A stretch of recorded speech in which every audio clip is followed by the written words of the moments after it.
been looking at the effect of COVID on e-commerce, and now it's been around for a while. We've had a bit more time to understand how things are shaking out and what more long-term effects we're likely to see.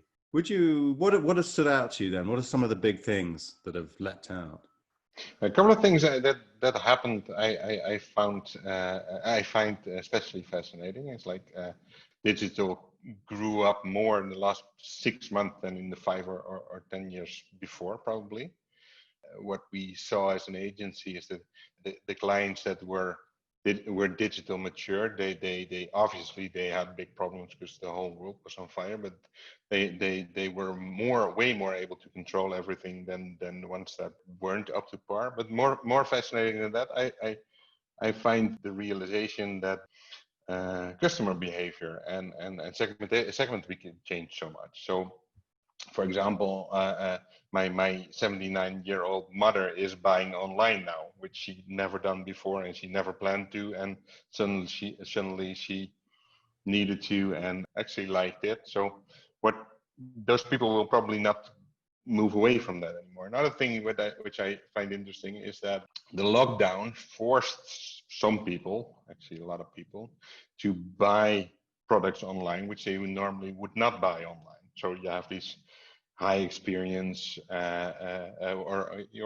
high importance, kind of expensive or high value products, which normally you would go into a store. And since you couldn't, it turned out that people were totally fine with buying those products online. So before people would go to a store before they would actually decide which TV to buy, or whether they would decide which, if you're expecting which baby buggy to buy.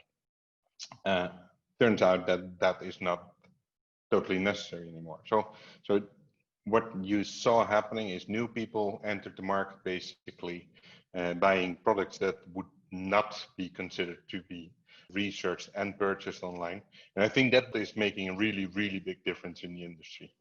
That is interesting, because first of all, I guess it's creating a strong need for a bunch of categories, for a bunch of companies who would sell these high touch, high evaluation products that you would typically buy going in and investigating and seeing and trying. Suddenly they have to do a lot more online, but also that raises the bar for the types of experiences that people want, so they can evaluate these products. So that would look to almost new ways of designing for dealing with the fact that you're not in the store, which we wouldn't normally have had before. So do you have any thoughts about have you seen any examples of that going well, or do you have any thoughts on how people are managing to cope with that? Tesla changed the game before COVID even started, but people are willing to buy their next car before it's even on the market. So it's not that you didn't drive it yet, but it's not there. So the whole willingness is proven there. I think in the whole user experience from Tesla, there's a lot to be improved, but you can imagine that a combination of, going back to the baby buggies again, you can imagine a combination of higher quality 3D modeled content and user experiences, testimonials or what have you, and a very well developed customer service could get you to basically give you all the answers you need before buying. So if I can really see it, if I have the experience of others and an easy way to get my questions answered, then I don't see that many reasons not to buy those products online. The car industry has had, because they're very high value, they're very expensive products, with a lot of where people will spend a lot of time thinking about them and evaluating them. They will have very sophisticated car configuration tools which can produce very realistic models of exactly the car you're going to get, with a lot of video content and so you can see what it's like inside, and a lot of also working very hard, for instance, with YouTubers, so that you'll be able to find 20 videos of relatively independent YouTubers who've tried the car that you can go and look at. So it's taking almost the way that car companies sell online traditionally, but recently, and then saying, how could I apply that to, for instance, a baby buggy or the sort of other products that you maybe wouldn't have gone to that level before? Yeah, totally. So having a real understanding about the needs and the wants of your prospects. So what questions do people ask? What answers do they need? And you can just create content around that and explain it to them. And what is interesting about that, in my opinion, is that it actually goes both ways. Because if you see what's happening in physical retail, there is and probably will be for a long time a maximum amount of people you want in your store. There's you don't want them to touch everything. You don't want to basically, if you look at stores right now, often they're warehouses where you're allowed, right? Yes. So if you cannot get all these people in your store because that you need to abide to the 1.5 meters, and you don't want them to touch everything, digital is basically the only answer, right? So how do you get your digital experiences? How do you offer your digital experience in your physical retail, and how do you reuse that in your digital environment? Right. It's a bit like thinking about the funnel, in that traditionally for retail, you would be very happy to have lots of people come into your store, look around and leave, because you had a high volume of footfall. Footfall was something people wanted, and then you would have equivalent low conversion rate, but that's fine with high footfall. Now we're saying, actually, we want the first stage of the evaluation, the top of the funnel, to be done digitally, so that by the time people come to your store, they're much more likely to convert. So you have considerably less footfall, but with a much higher conversion rate. Yeah, and resulting from that, you like I said, you will need the space probably. So I can imagine that it would make way more sense to purchase in store, but have your the goods home delivered because they're not available in store, Right. and because you would need space to maximize the footfall and maximize your conversion basically.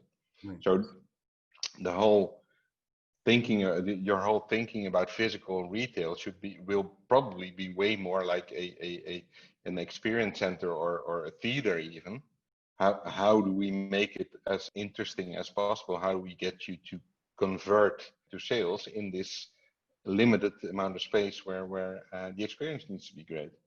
Right. And digital will be an answer there. That's an acceleration of the trend we were seeing before, where pop-up stores especially, but stores would become more showrooms, but we go in and look at something and then be expected to buy it online anyway. So you might even go over to, as you do with Tesla, when you want to buy the Tesla, you go into the Tesla showroom, but then you go to a computer and you buy it on the Tesla website in the store.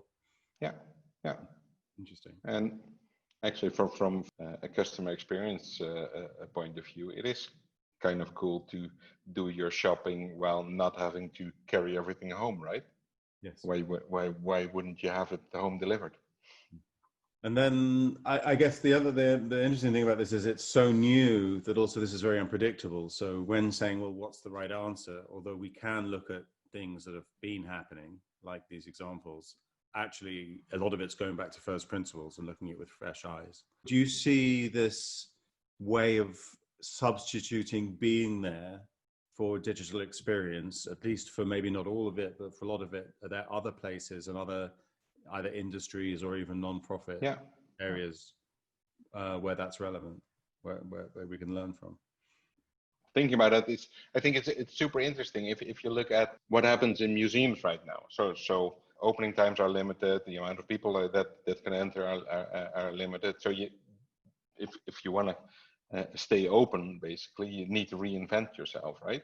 What would happen if the first and most important touch point of any museum would be in digital? What would that digital experience be like? And what would the role of the physical museum be?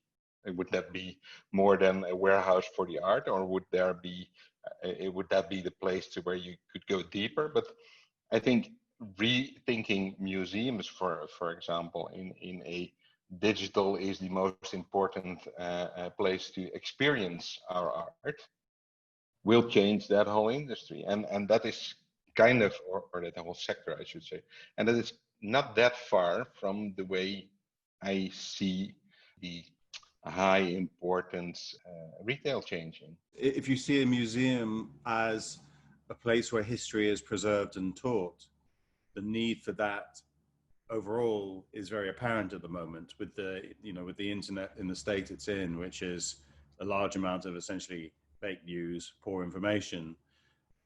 And then a lot of the information you do get is quite politicized. Museums can be a great place to go to get actual history in a less political sense, in a sort of more take the long view, see with the benefit of hindsight, and very important lessons for people. So the benefit of a museum saying our job isn't just to get people to come to the physical museum, but is actually to educate about the history that we stand for online can be very powerful, especially also when you think of things like education being increasingly remote. So kids can then, who are working at home, studying at home, can then visit the museum from home and do their coursework on whatever the museum's about as well. So it can solve many.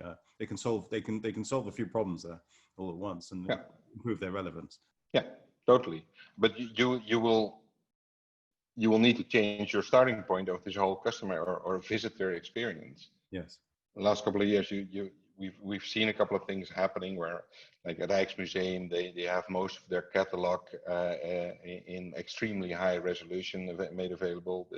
The search is interesting there, and you can basically shape your own exhibition based on keywords you like. So this is a super interesting first step. But what would happen if you would take that further? And again, I think that you will see the same trends, the same changes in physical retail as well. Interesting times. Totally.